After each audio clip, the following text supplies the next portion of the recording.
Hello student. आज मैं class 12th chapter number first का रिवीजन कराऊंगी। थोड़ा शॉर्ट रिवीजन आपको शॉर्ट रिवीजन करना है। आपका एग्ज़ाम है 19 मार्च का, सीबीएसई बोर्ड का, तो आपके लिए कुछ हेल्प मिलेगी। नंबर 1 देखिए, overall features of Indian economy on the eve of independence. Number 1, stagnant economy, dominance of agriculture, heavy dependence of imports, semi-feudal economy, backward economy, bleak industrialization, limited urbanization। आप ये heading याद कर लेना, इसके अंदर लिख देना। नंबर 2 पे आइए, स्टेट ऑफ एग्रीकल्चर।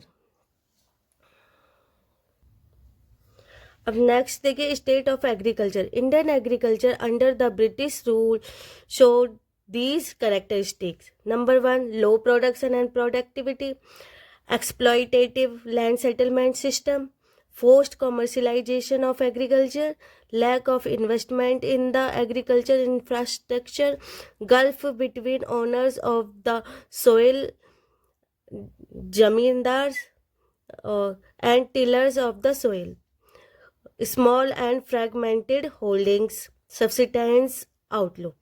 नेक्स्ट आ जाइए आपका इंडस्ट्री पे। इंडस्ट्री कैसी थी? अगर हम देखें तो पहले ब्रिटिश के आने के बाद हमारी जो इंडिया की इकोनॉमी है वो बिल्कुल ही ख़राब हो गई थी। अंग्रेज़ों ने हम पर अपना कब्जा कर लिया था, मतलब हमारी सारी चीज़ें तहस नहस कर दी थी, और यहाँ से जो अच्छी अच्छी चीज़ें हैं वो विदेश में ले जाते थे। ठीक है, हमारी इकोनॉमी पे उसने बिल्कुल ध्यान नहीं दिया। अपने देश की तरक्की करने में वो लगे हुए थे। ऐसे एग्रीकल्चर का हाल कर रखा था इन्होंने। यहाँ से कॉमर्शलाइजेशन पे वो फोर्स करते थे, और मतलब कि ज़मीन में क्या प्रोडक्टिव होना है, लो प्रोडक्टिविटी थी। ठीक है, जमींदार या फिर जो खेतों में काम करने वाले होते थे उनसे ज़बरदस्ती ज़्यादा से काम करवाते थे। नेक्स्ट आ जाइए आपका इंडस्ट्री। इंडियन इंडस्ट्रीज, जिसमें आपका हैंडीक्राफ्ट था। उस टाइम पे हैंडीक्राफ्ट में ही काम होता था ज़्यादातर। Which at one time enjoyed global reputation, suffered a systematic destruction during the British rule. It was largely owing to discriminatory policy of the British government.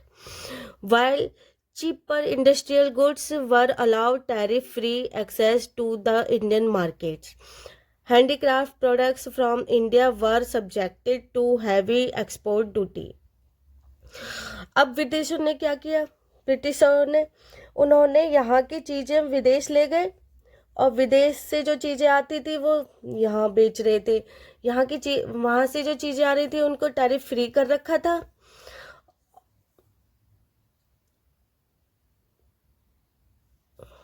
Handicrafts in India lost both domestic as well as international market. India जो handicrafts के लिए जानी जाती थी वो domestic और international market में lost हो चुका था। हैंडीक्राफ्ट सामान बिल्कुल ख़त्म हो चुका था। मशीन ले आए थे अंग्रेज, मशीनरी चीज़ें बिक रही थी, गुड्स बिक रहे थे।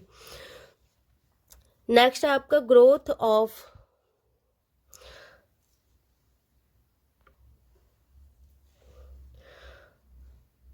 The modern industry was tardy. It it lacked a state initiative. Capital goods industry was almost non-existent. Process of industrialization remained lopsided. Next आ जाइए फॉरेन ट्रेड आपका।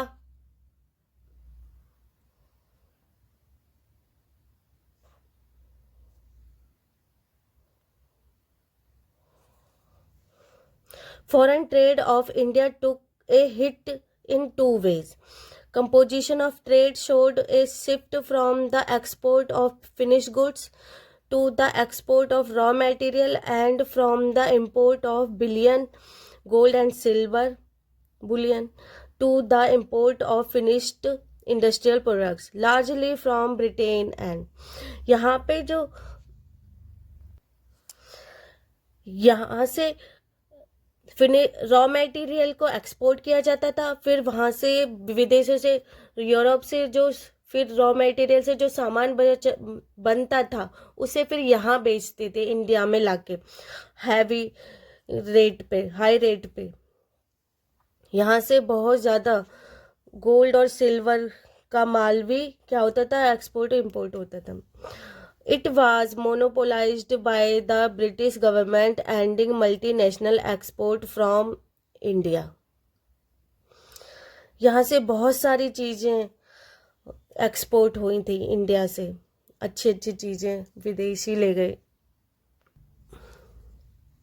नेक्स्ट देखिए demographic profile. India's demographic profile showed high birth rate, high death rate, high infant mortality rate, low expectancy of life and low rate of literacy. These characteristics point to economic and social backwardness of the country.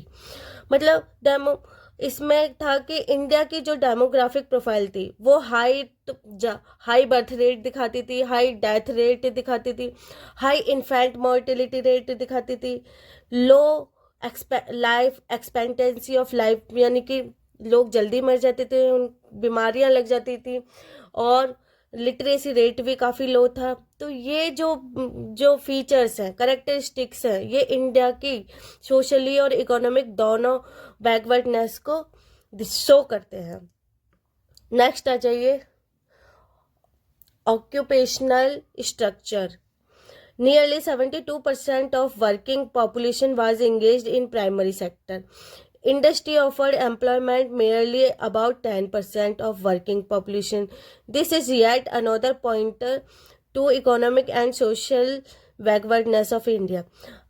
हम इसमें देखें तो 72% जो India की population है वो primary sector में busy थी, और इंडस्ट्री सेक्टर में केवल 10% लोग काम करते थे। तो ये भी एक बैकवर्डनेस है, इकोनॉमिक और सोशली दोनों तरीके से।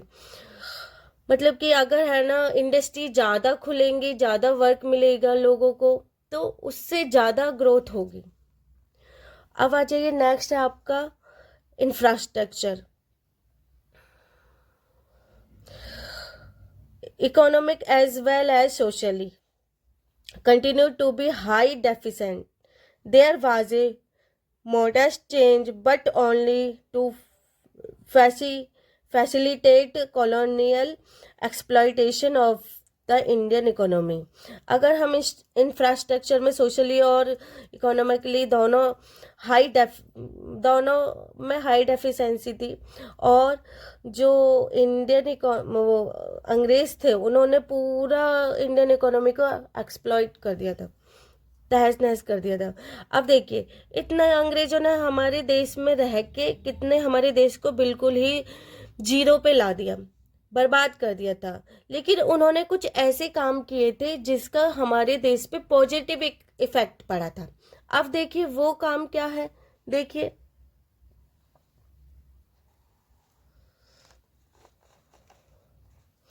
Number 1, some positive side effect of the British rule in India. With a view to enlarging size of the market for British goods in India, the British government needed to provide some infrastructural facilities in India. These included, मतलब उन्होंने अपने लिए facility की शुरुआत की थी जो Indians आज इंडिया में भी उसका फ़ायदा उठाते हैं। Number 1, transport facility largely in terms of railway की सबसे पहले शुरुआत इंडिया में, मतलब इंडिया में मुंबई, जो सबसे पहले शुरुआत इंडिया में की गई थी वो की गई थी मुंबई में। महाराष्ट्र के मुंबई टू थाने एक ट्रेन चलाई गई थी पहली, वो किस लिए, अंग्रेजों का सामान एक जगह से दूसरी जगह ले जाने के लिए। डेवलपमेंट ऑफ पोर्ट्स बनाए गए, बाहर से जो सामान आता है। Provisions of post and telegraph services start की थी, पोस्ट एंड टेली